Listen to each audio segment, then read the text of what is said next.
Good morning. Welcome to beautiful Farmington, New Mexico and Fellowship of Spirit. We are alive and active this morning, as much as we can be. I got a little slow start today. I don't know why. But anyway, welcome, and the weather is beautiful, and I hope it is where you are also. I would like to read our mission statement and our vision. And I need my glasses still. Our mission is to positively affect our world by extending peace, love, spirituality, understanding, and friendship to all people with grace and gratitude. Our vision is to be a spiritual center of awakening the I Am Christ consciousness, and membership is open to everyone and anyone. A couple of announcements. There will be potluck next Sunday after service. And we have a yard sale set for May 15th and 16th.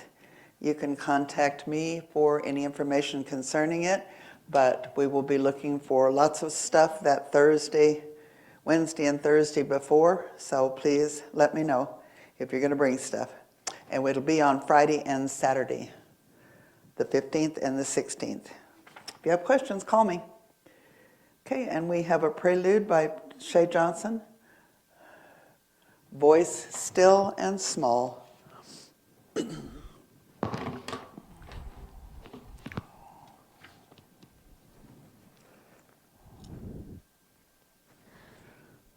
Voice still and small, deep inside all, I hear you call, singing.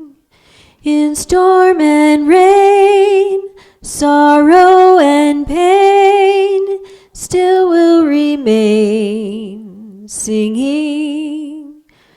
Calming my fears, quenching my tears, through all the years, singing. Voice still and small, deep inside all, I hear you call, singing. In storm and rain, sorrow and pain, still will remain, singing. Calming my fears, quenching my tears, through all the years, singing.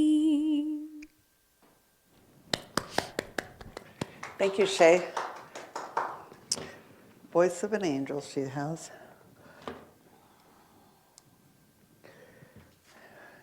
Okay, Susan Barnes from Belize will be giving us our opening prayer.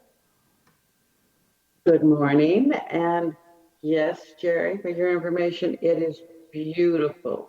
I was up on the third floor where we have our greenhouse. The plants are all growing and beautiful, and it's just a nice place to be doing exercises outside. Okay, so if we would all just close our eyes, open up that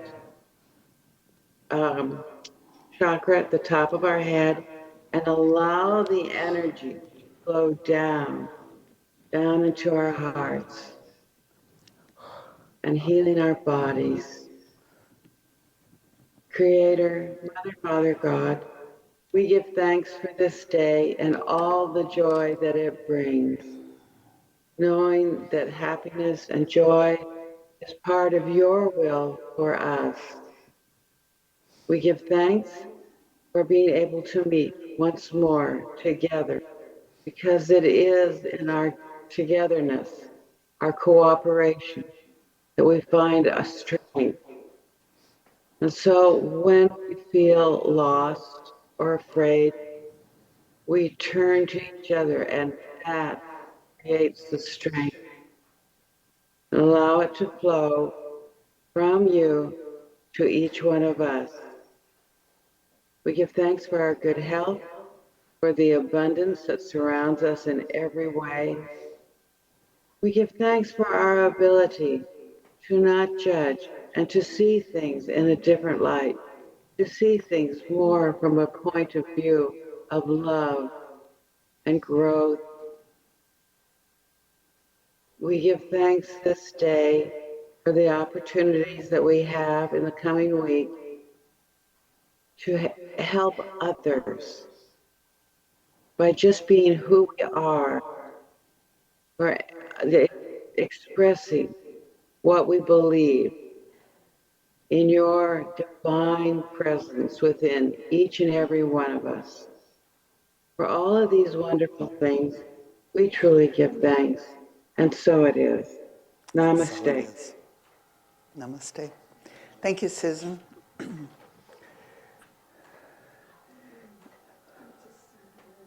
We have another song from our binder, World of Wonder.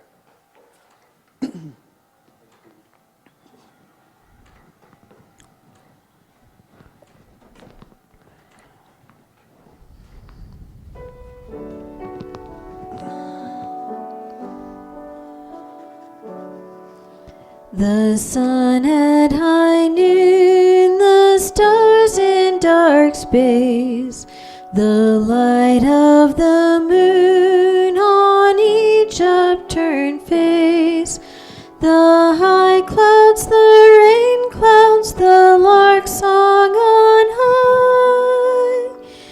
We gaze up in wonder above to the sky. The green grassy blade, the grasshopper's sound, the creatures of shade that live in the ground, the dark soil, the moist soil where plants spring to earth. We look down in wonder below to the earth.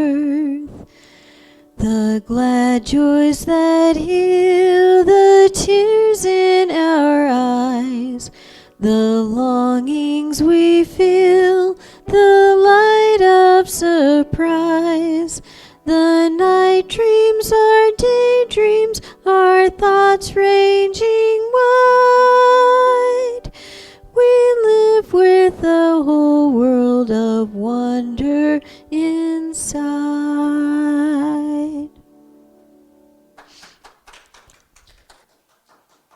Thank you, Shay. Did not know that was in there.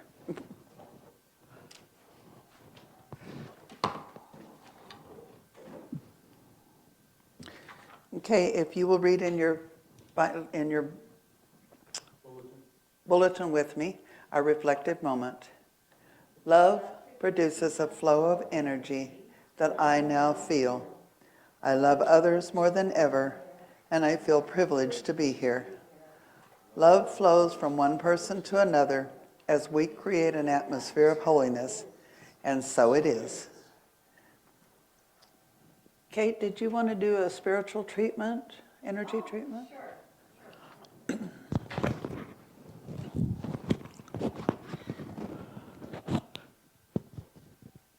Okay. Sorry to spring it on you, but I know you like to do it. No worries. All right, so everybody just take we're going to take 3 deep breaths.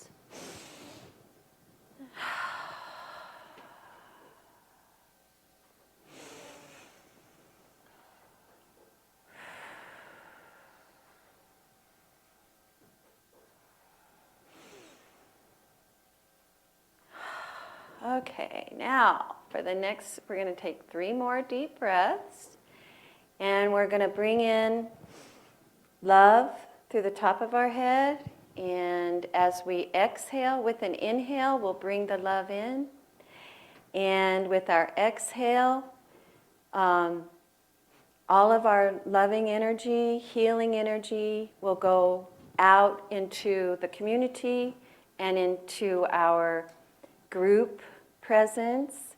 Whoever needs healing, whoever needs energy, uplifting, whatever, will go forth. So 3 more deep breaths as you breathe in. Bring in the light.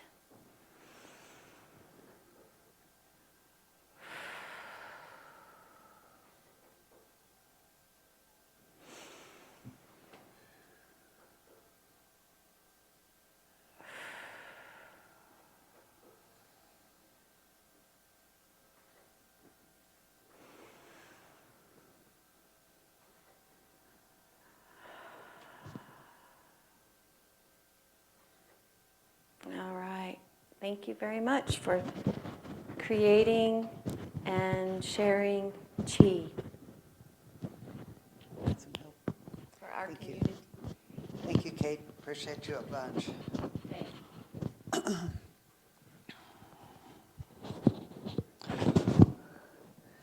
Okay.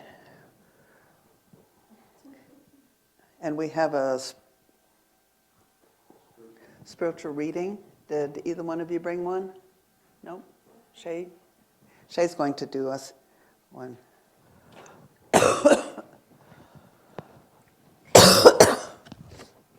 This is from Elizabeth Gilbert, a favorite author of mine. She does letters from love every week.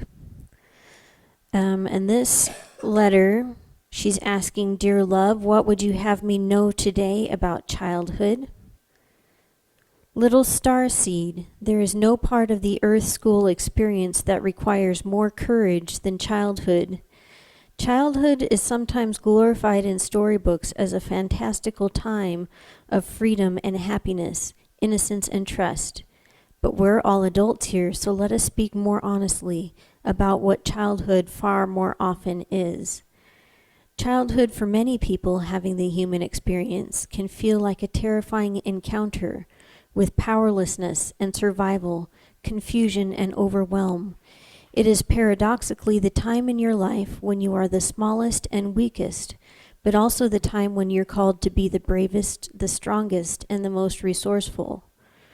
Born with your senses not yet developed, with no memory of your karma and no idea of your purpose, with no recollection of the decision your spirit made to come to this planet or why, with no access to language, unable to walk, speak, understand a thing about where you have landed or where you came from, dropped with absolute dependency into a family of personalities whose problems that have been colliding with each other often for years, if not generations. The human baby enters into a theatrical scene that is already in play, with far bigger actors already acting out pre-existing roles and dramas, sometimes beautiful roles and dramas, sometimes terrifying roles and dramas, and within a setting in which you may or may not be getting the nurturing and attention that you need to thrive. Your job, human child newly arrived, is to catch up as fast as possible with the scene, to figure it all out, and, in many cases, to immediately start learning how to survive. Do you remember how amazed you were, Lizzie, when you learned that babies already start practicing lying and acts of deceit when they are 8 months old? Before many babies can walk or talk, they are already being wily, cunning and calculating, pretending not to hear their parents, hiding toys or treats, hiding themselves as well as they can, fake crying, pretending they didn't do a bad thing, fake smiling. That one cracked you up. The idea of little babies fronting that they like people they don't like, or laughing at jokes they don't think are funny. How politically savvy they are. And when you read this study, you thought, brilliant, and you were correct. It is brilliant. How brilliant, how quickly the human mind figures out how to play the game of life, how to avoid trouble, how to charm one's way into getting more affection, how to deflect blame and punishment, how to collect resources, how to hide, how to defend, how to make it through. One of your earliest memories, you must have been 3 years old because it was in your old house, is waking from a nap and realizing you were going to get in trouble for sucking your thumb, which was a totally illegal activity. You looked at your little thumb and saw that it was wrinkled and pruny from being in your mouth. You knew your thumb would be inspected after the nap, its wrinkles noted, and that you would be disciplined. Panicked, your mind raced for how to avoid trouble. Brilliantly, your mind remembered that when you took a bath, all your fingers became pruny and wrinkled. So you skittled off to the bathroom, dragging a chair in with you to stand on. You filled the sink and soaked both your hands in soapy warm water so that the culprit wrinkled thumb would not stand out, because now all your digits would look the same. My thumb isn't guilty. All my digits are guilty. a sort of toddler version. I'm Spartacus. No, I'm Spartacus. I'm Spartacus. Brilliant, absolutely brilliant. Attentive, vigilant, creative, resourceful. Your mind did what the minds of so many children do. Tried to figure out how to get its needs met, how to get the love it needs without being punished. But in those brilliant moments of resourceful problem solving came a pattern of thinking that the adult version of you would need to spend the rest of her life dismantling. The notion that you have got to survive by your wits at every moment. The notion that you are in danger and that you must read everyone's faces and moods at every instant in order to dodge trouble. The notion that you must win everyone over at all times in order to stay safe, approved of, and loved. The notion that you are on your own to figure things out. These notions became the lens through which you regard the world. Understandable, but not always a clear and complete lens. You hold within your body the child you once were, tense and vigilant, and she lives curled up in a tight ball in your solar plexus, ever watchful, ever tense, ever strategizing, ever asking upon entering a room, okay, what kind of people are we dealing with here, and what do I have to be? How do I have to manipulate them or the situation in order to be okay? None of this is wrong or even unusual, my dear, but it doesn't leave very much room for love. Love, right? Remember? We are nearly to the end of this letter, and here is the first time the word love has arrived. And did you feel your body just exhale? A big, remembering, sweeping wave of relief? Did you feel the child unclench just by hearing the sound of that word? Love, right? Love, love. The spirit of unconditional love is what that kid needed back then and still needs today. And while the presence of warm, all-encompassing, unconditional love does not negate or erase any of the difficulties learned in anybody's childhood or adulthood, it does surround those lessons exactly the way the warm, soapy water surrounded your nervous little hands that day in the sink, back when you were 3 years old and so afraid of getting disciplined. Surrounding, enveloping, softening. That is what love does. That is what we do. We don't change anything that has ever happened or stand to correct anything that you have become. We cannot change anything, and we wouldn't dare to try to correct you. You have been corrected enough, and we aren't in the change everything or correct everything business. But we can and do submerge everything in our gentleness, in peace, in presence, in understanding. Surrounding not only that frightened 3-year-old with warm, soapy love, but extending that soft but vital love to everyone in the household. All the scared people, the tense people, the angry people, the sad people. Holding each of those spirits as they moved through their often terrifying and overwhelming earth school assignments. Seeing each spirit as innocent, from the youngest to the eldest in the household, from the most allegedly powerless, although were you really, to the most allegedly powerful, although were they really? Seeing each spirit with sympathy as a being trapped in a karmic dilemma they don't remember asking to be part of, and all too often don't know how to extract themselves from the roles they don't know how to play more gently. While you all work so hard in your Earth School assignments, we are here to be with you, to remember with you your shared innocence, your essential, profound, perfect grace. And sometimes, if you're listening closely enough, as you are right now in this moment, we are here to remind you that you are here on purpose and that we are with you every step of the way from the beginning to the end. Here to remind you that when you remember love, just that magical moment of recollection, even of the word, when you remember love, you can be love. Briefly, sparklingly, beautifully, softly. And that, brave child, brave human baby, is the remembrance you came for. You did great and you're still doing great. Everyone gets an A+ in Earth School, so let's keep going. Thank you, Shay.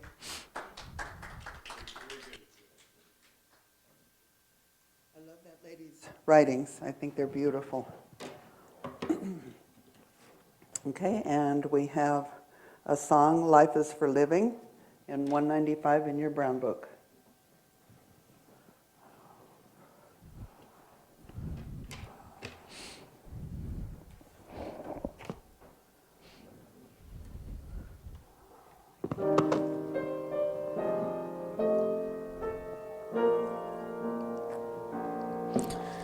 Life is for living. Whatever you will live for, you will give. Life is for giving. Whatever you will give to life will live. Life is for doing, for living, giving, doing, learning how. Life is for you, and life is for me. Life is for living now. Life is for loving. Whatever you will love, enough is yours. Life is for sharing.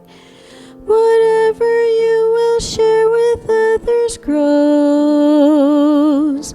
Life is for being, for loving, sharing, being, learning how. Life is for you, and life is for me. Life is for living now. Life is for living now. Beautiful. Thank you, Shay. Beautiful. Voice of an angel. Yes, she has. Our own little angel.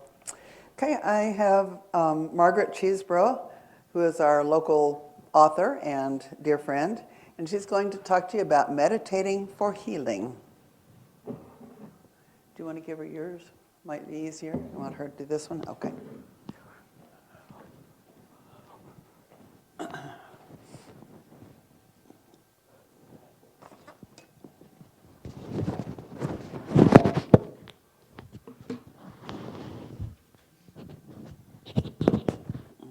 Thank you.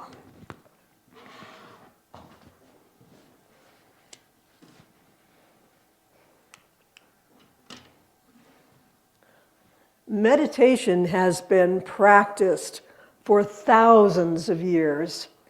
Yogis and other Oriental masters of healing are especially good at it. It's a practice that sometimes has been rooted in secrecy, so that only those with pure hearts can learn it. That's because ancient masters of meditation guarded the secrets of advanced meditation due to its great power. They believed that its power could corrupt people who were not pure-hearted. A man named Yogi Bhajan changed that. He was considered the world's leading authority on yoga and meditation, and he moved to America and began teaching the secrets of medical meditation. Yogi Bhajan made that revolutionary decision to break the code of silence about meditation because he said, "We are in a desert, and I have some water."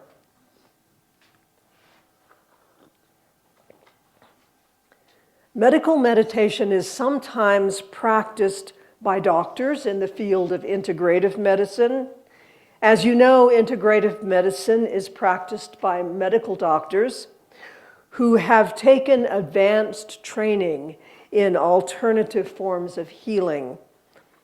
Among many attributes of medical meditation are specific breathing patterns that help to improve many medically related conditions.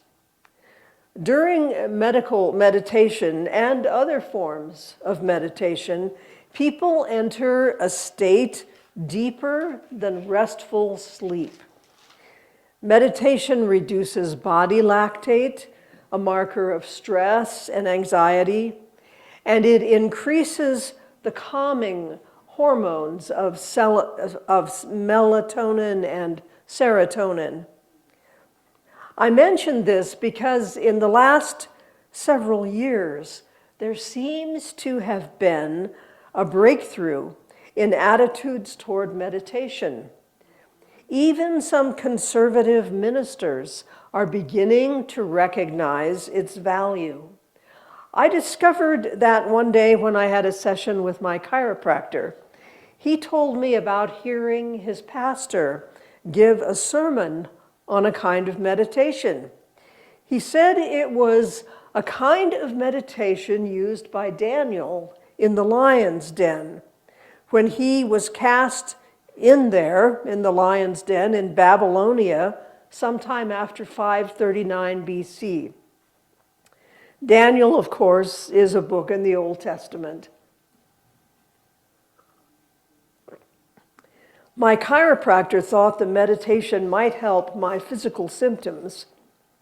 Based on some of the things he said, I think my chiropractor goes to a conservative church. He said his pastor told people that the Daniel in the lion's den technique was the real way to meditate. When Daniel was thrown into the lion's den, he didn't focus on the lions. He looked away from them. He put his focus on God. When he did that, he stepped into God's presence. While he was in that divine presence, God shut the lions' mouths so they didn't hurt Daniel while he spent the entire night in the lion's den. My chiropractor used that meditative technique when he had trouble breathing due to sinus issues. He tried several times to focus his attention away from his sinus problems and onto the presence of God. After a few attempts, his sinus suddenly cleared up and he could breathe again. And it's important to notice that he had to try several times before he got that result. And that's the way with meditation. Sometimes you have to really work at it. I felt elated that even some churches that have preached against meditation are recognizing the value of meditation when it's couched in biblical terms. That is progress. Stories from the book of Daniel were among some of my favorites when I was growing up. After the chiropractor told me about his experience, I reviewed the book of Daniel to remind myself about some of its details. It talks about a time in 605 BC when King Nebuchadnezzar of Babylonia took hostages from Judea. They were young noblemen who were without physical defect, handsome, smart, quick to learn and understand, and they qualified to serve in the king's court. Daniel was only 16 years old when he was taken hostage. 3 of his friends were taken hostage too. They were all given Babylonian names. Daniel became Belteshazzar, while his 3 friends became known as Shadrach, Meshach, and Abednego. In Daniel chapter 1, when Daniel and his friends first arrived in Babylon, They were given food and wine from the king's table. They didn't want to eat that way because it went against Jewish dietary laws in Leviticus. So Daniel asked the chief official for permission to eat only vegetables and water. The chief official had a hard time understanding how anyone could turn away food from the king's table. Daniel suggested that he let them eat vegetables and water for 10 days, and then compare them to the young men who ate the royal fare, and see who was healthier. The chief officer agreed, and after 10 days were up, Daniel and his friends were in much better shape than the other young people. So Daniel and his friends were allowed to continue their chosen eating habits. The hostages taken from Judea spent 3 years being trained to enter the king's service. After the 3 years were up, when the king talked with all of them, he found none had greater wisdom and understanding than Daniel and his 3 friends. In fact, they were 10 times better than all the magicians and enchanters in the whole kingdom. The king named them officials and wise men. Daniel became quite adept at interpreting dreams. One day, King Nebuchadnezzar had a troubling dream that he couldn't remember when he woke up. He called his magicians, enchanters, sorcerers, and astrologers to see if they could tell him what the dream was and to interpret it for him. They couldn't do it. They said the task was so hard that no one could help him. Well, that made the king so angry that he ordered the execution of all the wise men in Babylon, including Daniel and his friends, even though they had not been summoned to interpret the king's dream. When Daniel learned why the king had made such a harsh decree, he asked to be given time to interpret the dream for Nebuchadnezzar. His request was granted. Daniel and his 3 friends gathered in prayer, asking God to reveal the dream and its meaning to Daniel. God answered their prayer.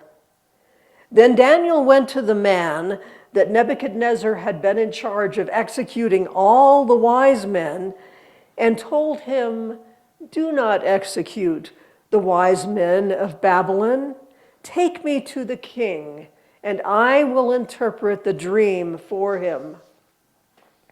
When Daniel was brought into the king's presence, Nebuchadnezzar asked, "Are you able to tell me what I saw in my dream and to interpret it?" Daniel replied, "No wise man, enchanter, magician, or diviner can explain to the king the mystery he has asked about. But there is a God in heaven who reveals mysteries."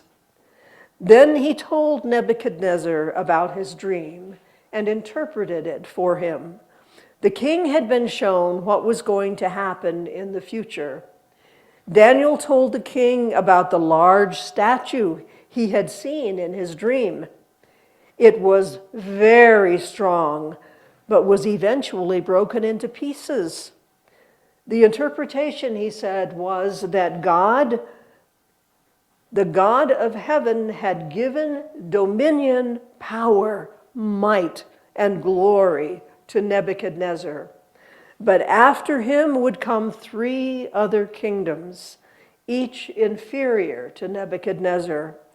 After those 3 kingdoms, God would set up another kingdom that would crush all those kingdoms.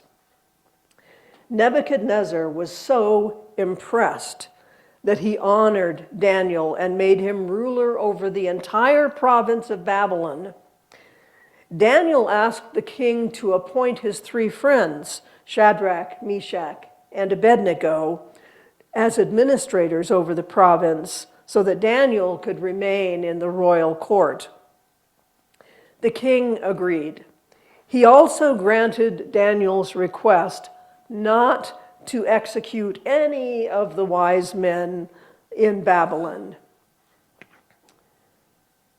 So sometime later, Nebuchadnezzar made an image of gold, 90 feet high and 9 feet wide. He set it in a prominent place in Babylon. He demanded that every time people heard the sound of many musical instruments, they were to fall down and worship the image of gold. Whoever didn't would be thrown into a fiery furnace. Shadrach, Meshach, and Abednego did not follow the demand because their belief allowed them only to worship their own God. When some of the leaders noticed Shadrach, Meshach, and Abednego were not bowing down to the golden image, they told Nebuchadnezzar. In a rage, the king brought the young men before him and questioned them. The young men told the king, and imagine this is the young men who are before this king who could be very dangerous. They said, "We do not need to defend ourselves before you in this matter. If we are thrown into the blazing furnace, the God we serve is able to save us from it. He will rescue us from your hand. Even if he does not, we will not serve your God or worship the image of gold you have set up." That made the king so mad that he ordered the furnace heated 7 times hotter than usual.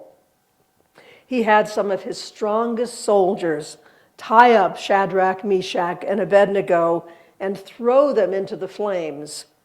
The furnace was so hot that the fire killed the soldiers, even though they didn't go into the furnace. But it didn't harm the 3 men. In fact, Nebuchadnezzar and his advisors saw 4 men in the flames, walking around without any restraints. Nebuchadnezzar cried, "Look, I see 4 men walking around in the fire, unbound and unharmed, and the 4th looks like a son of the gods." He ordered Shadrach, Meshach, and Abednego to come out of the furnace. When they walked out, their clothes were not burned, their hair was not singed, and there was no smell of fire on them. Nebuchadnezzar recognized that their God really had saved them. Astounded, Nebuchadnezzar made another decree. These kings were really good about making decrees. He ordered that anyone who said anything against the God of Shadrach, Meshach, and Abednego would be cut into pieces and their houses turned into rubble. Then he promoted the 3 men to even more prominent positions. My parents often read us the story of Shadrach, Meshach, and Abednego in the fiery furnace when we were kids. When it was time for us to go to bed each night, they would tell us playfully, "Shadrach, Meshach, and to bed you go." We thought it was funny, and we jumped right into bed. Over time, Daniel interpreted more dreams of the king and of kings who came after him. The rulers trusted him. Eventually, some colleagues became jealous of Daniel. They tried to cause his downfall by saying he was corrupt.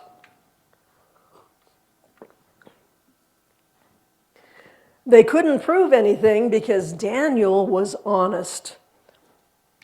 So they decided to use his faith in God against him. They knew that Daniel prayed 3 times a day to his God while he kneeled in an open upstairs window in his house.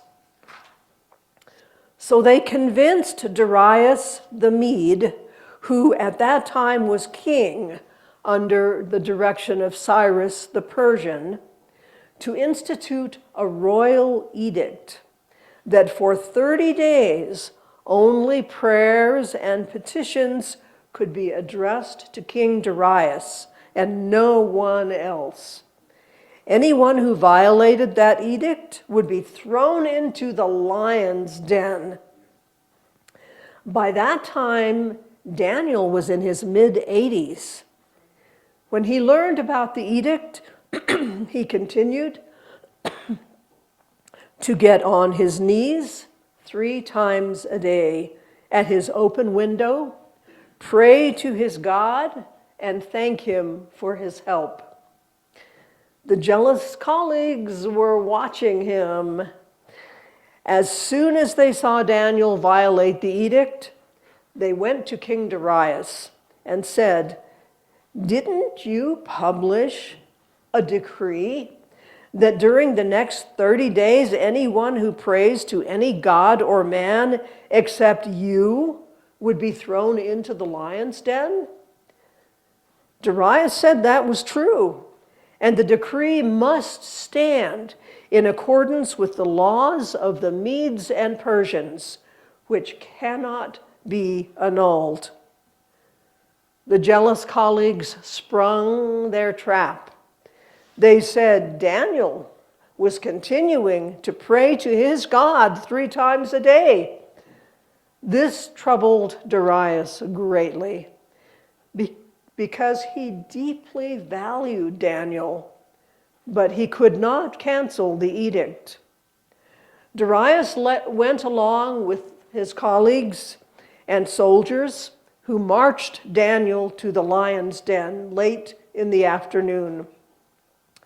He watched as Daniel was lowered into the den. Just before a huge stone was rolled over the mouth of the den, Darius called to Daniel, "May your God, whom you serve continually, rescue you." King Darius returned to his palace, very sad.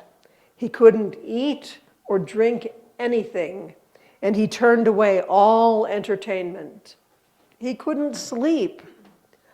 Early the next morning, he hurried to the lion's den with some of his soldiers who rolled away the stone. Darius called out, "Daniel, servant of the living God, has your God, whom you serve continually, been able to rescue you from the lions?" The king was relieved to hear Daniel's voice. "O king, live forever. My God sent his angels, and he shut the mouths of the lions. They have not hurt me, because I was found innocent in God's sight. Nor have I ever done any wrong before you, O king." Darius ordered that Daniel be brought out of the lion's den. Then he commanded that the men who had accused Daniel be thrown into the lion's den along with their wives and children. Boy, those kings were vicious. Before they reached the floor of the den, the lions overpowered them and crushed their bones. Then Darius wrote a decree that in every part of the kingdom, people must fear and reverence the God of Daniel, because, Darius said, he is the living God, and he endures forever. I've tried using the meditation my chiropractor suggested by looking away from my problems so I could focus on being in the presence of God. It is a useful technique, one of several different meditations I sometimes use. I find it calming. It takes my mind off the problem so I can focus on being aware of God's presence. Just like in other meditative techniques, I notice that my breathing slows down and I feel more peaceful. Medical meditation is even more focused and can bring specific results. Without realizing it, I think my chiropractor was using medical meditation when he used the Daniel in the lion's den technique to clear his sinuses.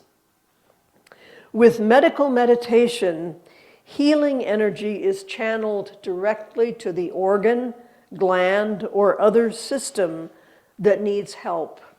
In the book, Meditation as Medicine, there are breathing techniques that help you focus your attention on the breath. Breathing exercises such as those in Qigong are just as effective.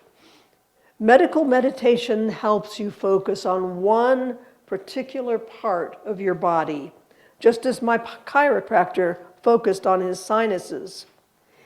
It can be confusing to try and learn many different types of breathing techniques. The most important thing is to get quiet and focus on your breath to help you just let go of any other thoughts. When you feel calmer and more peaceful and your breathing has slowed, focus on whatever part of your body causes you difficulty. If it helps, imagine that you are Daniel in the lion's den and that you are looking away from the lions so you can be in the presence of God. When you feel the peace of that presence, focus on the one part of your body that needs help. Imagine the divine energy of God's love flowing from God into that part of your body, bringing peace and healing.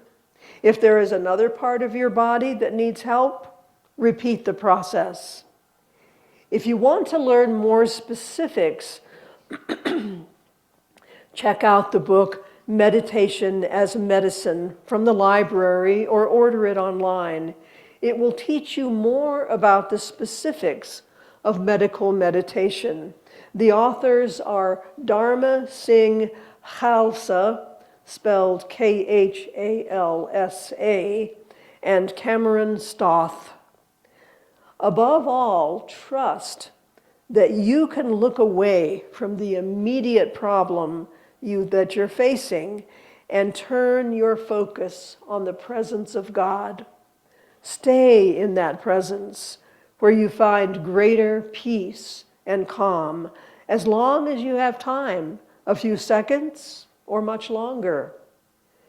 As you practice this method over time, notice what happens with the problems, the medical issues, the worry or tension you were facing.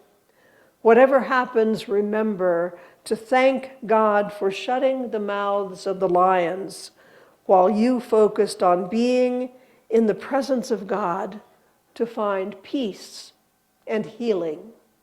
Thank you. Thank you, Margaret. Wonderful words of wisdom.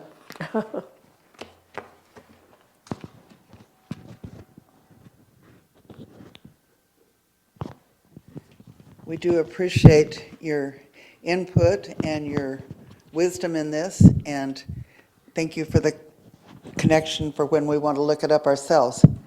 Come this way. Does anybody else want to have something they want to share?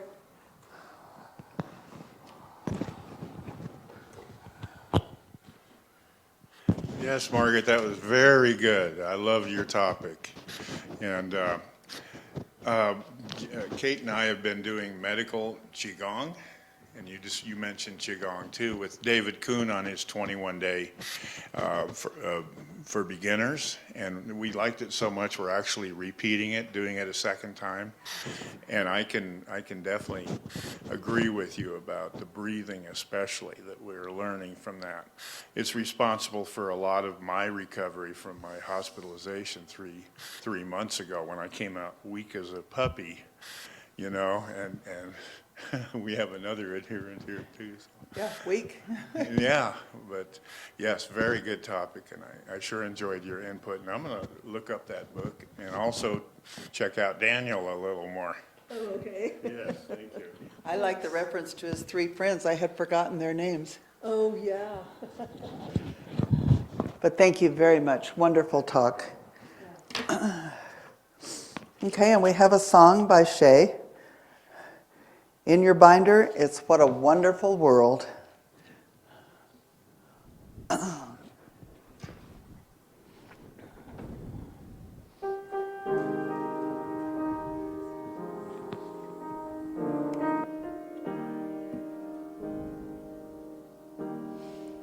I see trees of green, red roses too.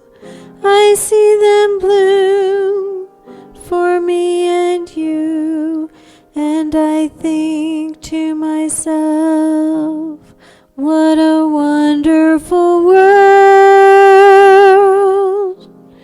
I see skies of blue and clouds of white, the bright blessed day, the dark sacred night, and I think to myself, what a wonderful world. The colors of the rainbow, so pretty in the sky, are also on the faces of people going by. I see friends shaking hands, saying, how do you do? They're really saying, I love you. I hear babies cry. I watch them grow. They'll learn much more than I'll ever know. And I think to myself, what a wonderful world. The colors of the rainbow, so pretty in the sky, are also on the faces of people going by. I see friends shaking hands, saying, how do you do? They're really saying, I love you. I hear babies cry. I watch them grow. They'll learn much more than I'll ever know. And I think to myself, what a wonderful world. And I think to myself, what a wonderful world.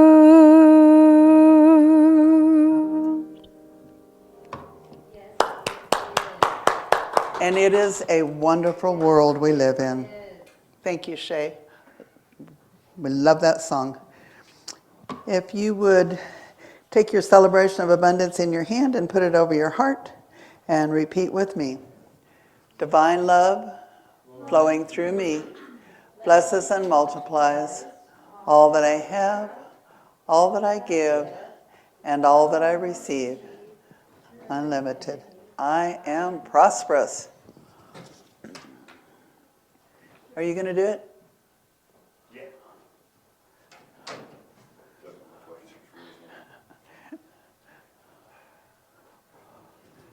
Thank you.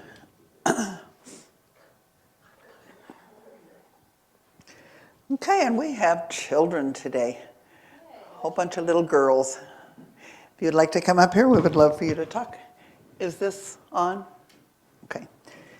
you can be up there.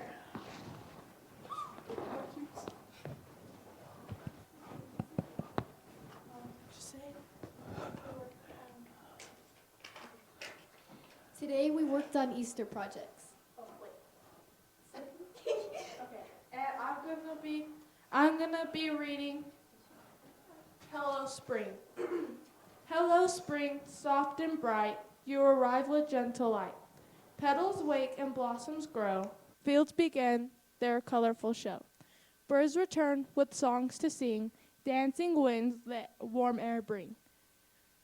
Tiny buds on branches cling, waiting for the joy of spring. Fresh beginnings fill the air, hope and beauty everywhere. Nature whispers calm and clear, a brand new season now is here. Hello spring, we welcome you, with skies so wide and mornings new. A time to bloom, to grow, to see the beauty life was meant to be.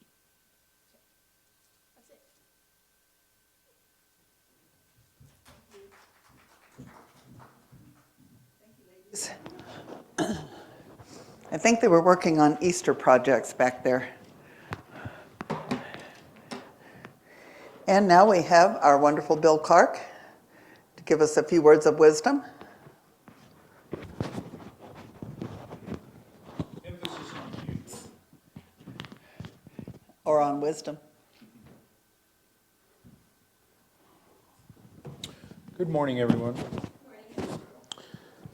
Today's topic is bad, good, or best. Life is a series of choices between the bad, the good, and the best. Everything depends on how we choose. Vance Havenover. Making mindful choices can be a chore. It is easy to make a choice based on what we've always done or what seems to be the easiest or the most comfortable. But is that the best? It can be challenging to face the question head on and wrestle with the follow-through and the dedication that it might require of us. The walkaway is, I want to be more aware of my decisions. I will avoid unhealthy options, but more than that, I want to create a lifestyle of following the best path. It might be a choice that requires more time, effort, or care, but it'll be worth it. I think that's going to be summarized in do the right thing.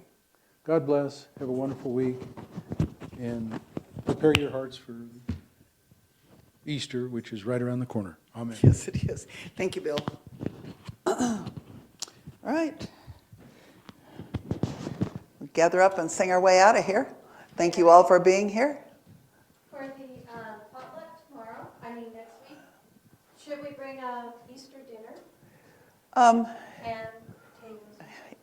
that would kind of be nice. We don't have an Easter dinner to go to after. No, we don't either. Well, I don't. Rhonda, you have any thoughts on it? Yeah, I'm good with whatever. What do you mean you don't have an Easter dinner to go to? Well, some people don't have some place to go for a Easter dinner, so we thought we'd have one here. Well, yeah, but you just said I don't have an Easter dinner to go to. Yeah, you do. Well, Because we're doing family photos, okay. so you have to be present. Oh, okay. I hadn't heard yet, so I didn't know. You're saying you can't stay for potluck? No, yes, we'll be here for Oh, potluck. okay. Okay, Well, do we'll you- bring a ham. Okay. That was our idea. Rhonda does great potatoes or casserole. I'll bring a salad. Okay. Okay, so anybody else can bring anything they'd like. I had, Okay. sweet potatoes and green bean salad. That's Thanksgiving. All Whatever, that stuff. whatever. No, we're just gonna do that. Okay, 1, 2, 3. God bless America, land that I love. Stand beside her and guide her through the night with the light from above. From the mountains to the prairies, to the ocean, white with foam. God bless America, my home, sweet home. God bless America, my home, sweet home. Weave us together, weave us together in unity and love. Weave weave us together. Weave us together in unity, and yes, there is peace on earth, and yes, it begins with me. Yes, there is peace on earth, a peace that was meant to be. With God as our power, family all are we. Yes, we walk with each other in perfect harmony. Yes, peace begins with me. Yes, this is the moment now. With every breath I take, let this be my joyous vow. To take each moment and live each moment in peace eternally. Yes, there is peace on earth, and yes, it begins with me. And may God go with you every step of your day this week. Amen to that. Thank you. Terry. Thank you. Thank you. It's okay then yesterday? We're gonna do that next week? It's okay to do that next week then? Yeah. Okay. I say absolutely. Well, is next week? They're going to do an Easter dinner. They're going to bring a ham. Rhonda's going to bring potatoes. Okay. You know that corn dish you make? I love that corn dish you make.